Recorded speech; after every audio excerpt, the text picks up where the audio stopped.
Вопросы переписи будут в первую очередь касаться наличия обрабатываемой земли, скота, птиц и многолетних насаждений. Впрочем, владельцам разных категорий хозяйств и вопросы зададут разные. Например, представители сельхозорганизаций расскажут о численности постоянных и сезонных работников. Собственникам личных подсобных хозяйств придется рассказать о посевных площадях, сельхозхозяйственных культурах и многолетних насаждениях, поголовье скота и птицы, о наличии теплиц и парников. Их попросят назвать число лиц, постоянно проживающих в домохозяйстве.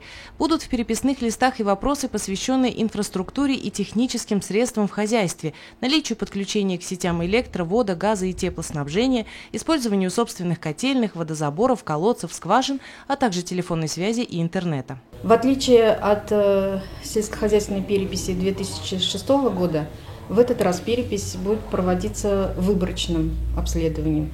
То есть переписчики зайдут не в каждый дом, а примерно в каждое четвертое хозяйство. Но при этом переписчики посетят каждую улицу города и несколько домов с каждой улицы. В городе у нас около 9 тысяч личных подсобных хозяйств, в том числе 309 дворов в поселке Туяляс. В поселке Туяляс обследование будет сплошным, так как это считается поселком городского типа. А в городе будет обследовано 2000 дворов. Это 25% от всего количества личных подсобных хозяйств. В зону ответственности переписчика войдут и коллективные сады. Садовых участков у нас 13 107, из них освоено чуть более 7 тысяч.